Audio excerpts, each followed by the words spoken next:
Hello guys, today in this video we are studying about point of application of force.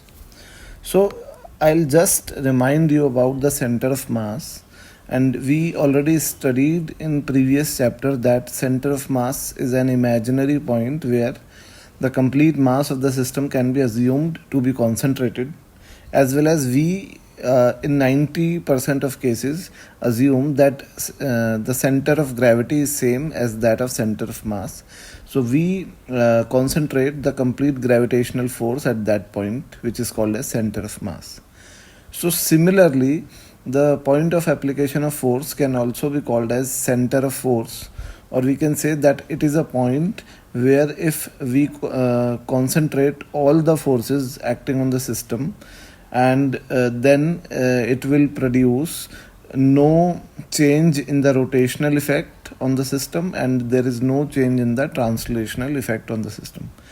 I mean to say that if this system, you can consider this system, is having three forces F1, F2 and F3, and the resultant force is F1 vector plus F2 vector plus F3 vector. This is the vector sum of all these three forces, and this resultant force is acting like that.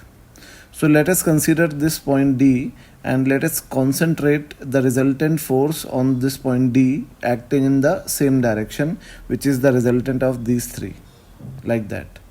So if the torque of this system created by F1 plus F2 plus F3 is same as the torque of this system created by all these three forces acting at different points about any point of the system, or let's suppose at O, then this system will have the same rotational effect as was earlier, and in this system there would be same translational effect as was earlier.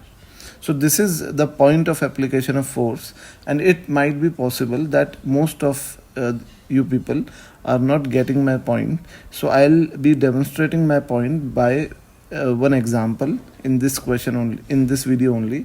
And let me first of all tell you one thing more that we know that the mass movement of the system about center of mass is zero.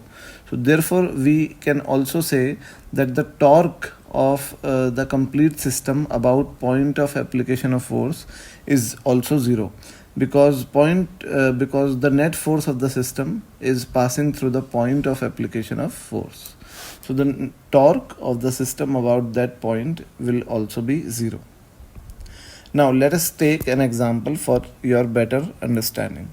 So this is a system in which there is a rod AB, and there are forces 20 Newton and 30 Newton acting at these points C and D. So we have to find out the point of application of force of this system. You should also notice that point of application of force can lie inside as well as outside the system, in the similar way in which the center of mass can lie inside as well as outside the system.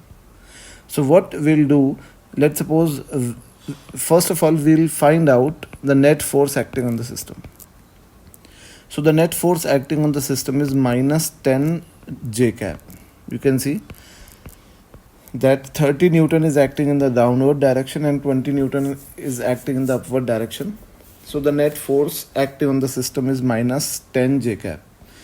So what we'll do that we'll draw first of all this rod AB,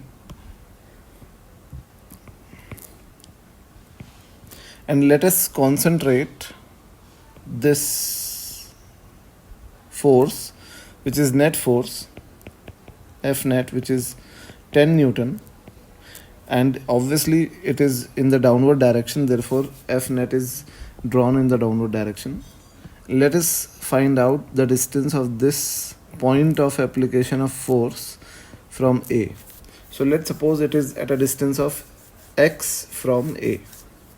Now let us first in the second step, let us find out the net torque acting on the system. So this is the net torque. So the net torque acting on the system would be 20 into 10 in anti-clockwise sense. So this is 20 into 10, and the torque of 30 Newton would be in clockwise sense. so there would be a minus sign. So 30 into 30. Because this distance is 30, because this is 20.